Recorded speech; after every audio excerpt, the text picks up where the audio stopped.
All right, let's jump right in, shall we? Today's deep dive takes us into a truly pivotal moment, the Yom Kippur War. A conflict that, even today continues to shape the Middle East. And judging by your sources, you're looking to really uncover those hidden layers, so to speak.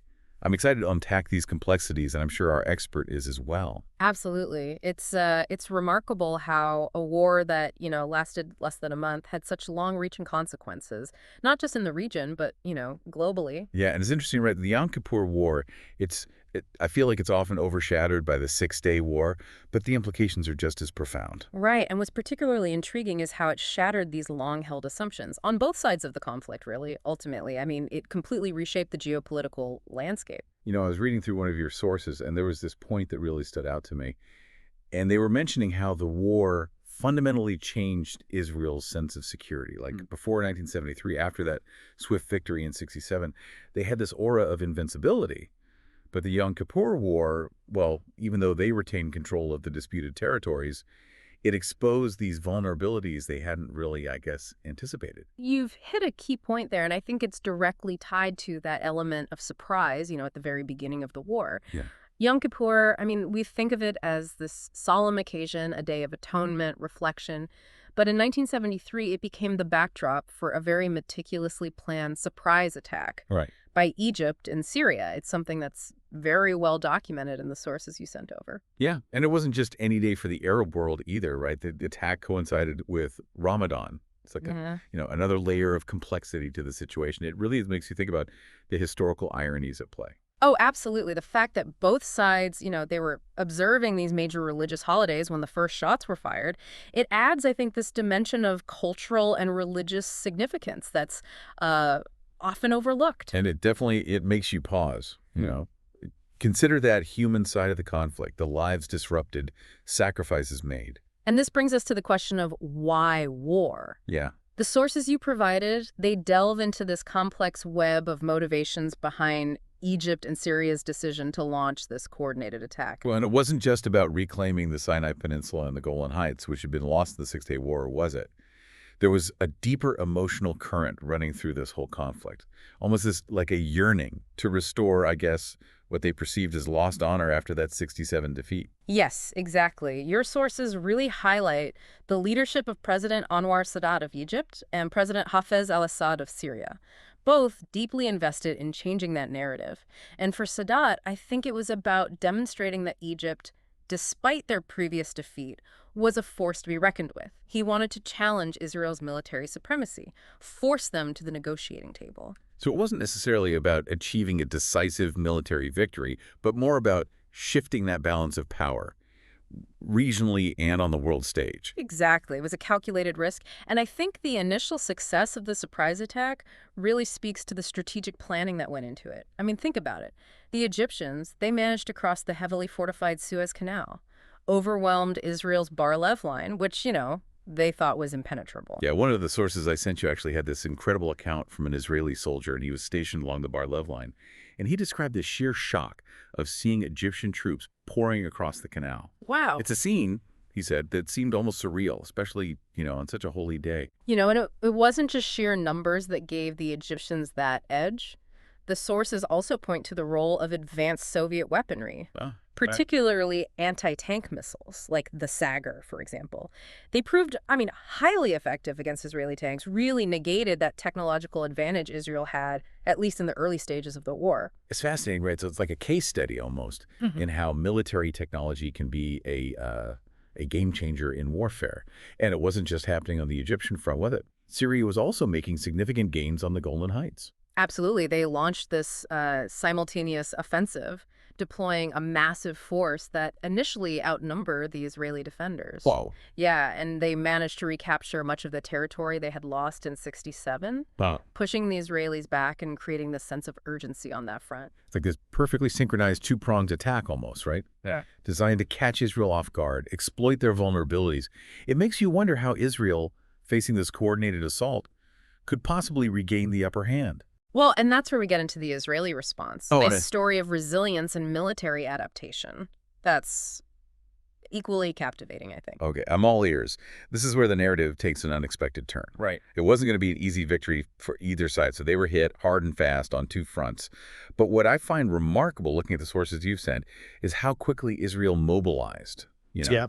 and shifted from defense to offense. It seems like a textbook example of adaptability under extreme pressure. You're right, it is. And one of your sources actually goes into the logistical complexities of this mobilization. It wasn't simply calling up reservists, it was getting them equipped, transported, and then strategically deployed, Yeah, to counter this dual threat they were facing. and that's amazing, right, how they pulled that off. Yeah. Especially given the psychological blow of that initial attack. Exactly. And you have to remember the Yom Kippur War, it really challenged Israel's whole military doctrine, which had been very reliant on preemption and air superiority. They had to adapt quickly to this new reality, where their enemies possessed very sophisticated anti-aircraft and anti-tank capabilities. And this is where I think General Ariel Sharon comes into the picture. Right. You marked a passage in one of the sources highlighting his leadership, his daring leadership on the Sinai front. Yes, Sharon was absolutely instrumental in turning the tide of the war.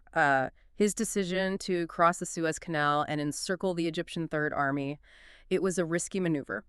But ultimately, it paid off. It forced Egypt to the negotiating table and really demonstrated Israel's ability to regain the initiative.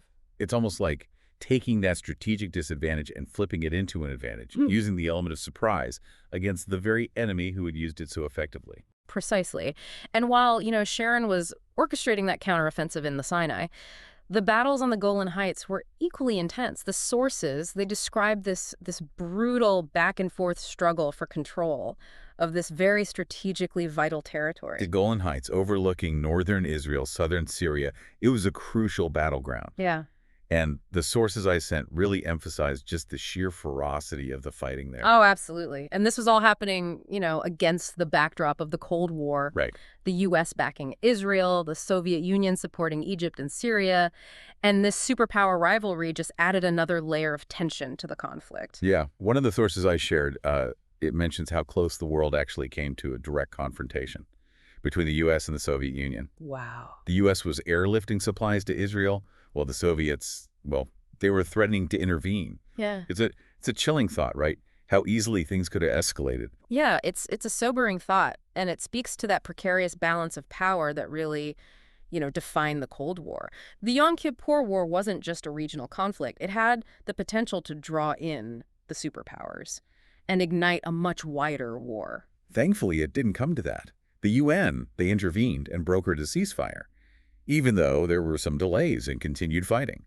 But the human cost of the war was already immense. Yeah, your sources, they provide some, stark statistics. But it's important to remember, right, that each number represents a life lost, a family shattered. Thousands of soldiers on both sides, their lives were lost, leaving scars that would take generations to heal. And the war's impact, it extended far beyond the battlefield as well, didn't it? It led to the 1973 oil crisis, which had ripple effects across the globe. Absolutely. The Arab members of OPEC, angered by Western support for Israel, imposed an oil embargo. And that sent, shockwaves through the global economy. I was reading about this in one of the articles I shared. The oil crisis, it triggered a global recession, fuel shortages, and just this sudden awareness of our dependence on foreign oil. It's amazing how a regional conflict can have such far-reaching consequences. Yeah, it really underscores the interconnectedness of the world, particularly in terms of, energy resources. But perhaps the most lasting impact of the Yom Kippur War was really its effect on the political landscape of the Middle East.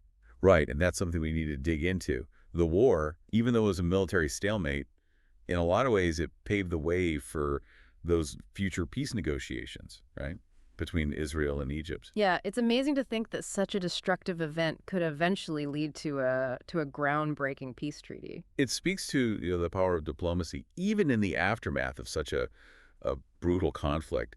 But as one of the listener sources points out, the peace process wasn't easy. It faced opposition from other Arab states and within Israel itself. Yeah, you're right. The road to peace is rarely straightforward. And if we connect this to the bigger picture, the Yom Kippur War, while ending one chapter of the Arab-Israeli conflict, in some ways it planted the seeds for future discord. The war had unintended consequences that really continue to reverberate even today. What do you mean? Can you give us an example? Sure. Take, for example, the rise of Islamic extremism. The war, in some circles, it fueled a sense of disillusionment with secular Arab nationalism. Some saw the conflict as evidence that only a return to religious principles could truly unite the Arab world against Israel. So the war inadvertently contributed to a more radicalized landscape in the region. In a way, yes. And it's worth noting that the war's legacy is still very much a subject of debate. Some argue, that it ultimately led to greater stability in the region by paving the way for peace between Israel and Egypt. Others contend that it exacerbated existing tensions and contributed to future conflicts. It seems like there's no easy answer. No single narrative that captures the full complexity of this event and its aftermath. You're absolutely right, and that's what makes history so fascinating and so challenging. It's not about finding simple answers, it's about grappling with nuance, with multiple perspectives, and unintended consequences. And that's what I think makes these deep dives so valuable. I agree. They allow us to explore those nuances, Mm-hmm. to delve deeper into the layers of history that are often overlooked. It's been a pleasure unpacking these complexities with you. So you were talking about those aha moments, the ones that really reshaped perspectives after the Yom Kippur War. What were some of the most significant shifts in thinking, especially given what we've seen from the listener sources? Well, I think what's fascinating here is that both sides, they kind of emerged from the war with a sense of, what they had misjudged. For Israel, as we talked about before, that myth of invincibility, it was shattered. They realized their intelligence gathering, it needed a serious overhaul, so to speak. In fact, one of the sources that the listener sent over, a declassified report, it actually details how Israel completely missed the warning signs leading up to the attack. Wow, it's almost unbelievable, right? They have such a sophisticated intelligence apparatus and still be caught completely off guard. It's a good point. I think it speaks to the danger of confirmation bias. Yeah. They were so convinced of their own strength and their perception of Arab capabilities that they discounted any evidence to the contrary. A hard lesson to learn, but a crucial one. Makes you wonder, right, if there are similar blind spots in other conflicts throughout history or even today. Right, right. That's a question definitely worth pondering. Now, on the Arab side, and particularly for Egypt, the war, while not a decisive military victory, it instilled this newfound sense of confidence.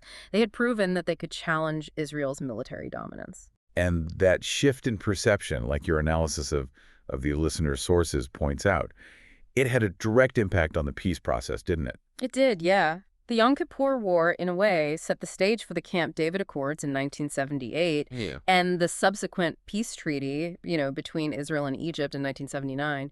It showed that a negotiated settlement was possible. It's amazing that, it really speaks to the power of diplomacy, even in the aftermath of such a brutal conflict. Yeah. But this peace process, I think, one of the listener's sources emphasized this.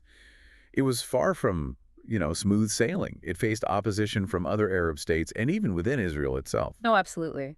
The road to peace is rarely straightforward. And if we connect this back to the bigger picture, I think the Yom Kippur War, while it ended one chapter of the Arab-Israeli conflict, in some ways it also planted the seeds for future discord. Okay. The war had unintended consequences that continue to reverberate, today. How so? Can you give us an example?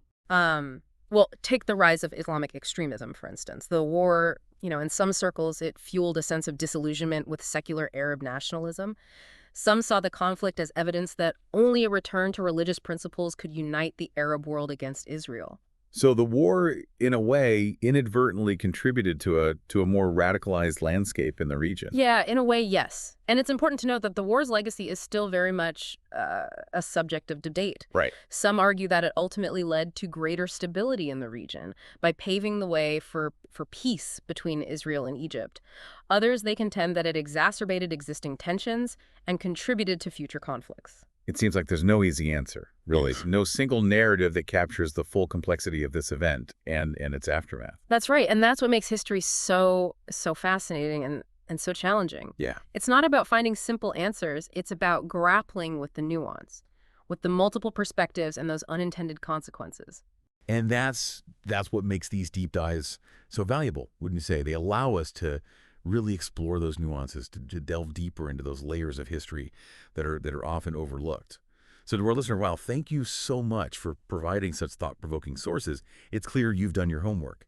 And if you're looking to learn even more about this topic or just the complexities of decision-making during wartime, I'd highly recommend checking out The Fog of War. It's a fantastic documentary that offers a truly compelling look into those decisions that leaders have to make during these really intense moments. Keep exploring, keep questioning, and until our next deep dive, well, may your thirst for knowledge never run dry.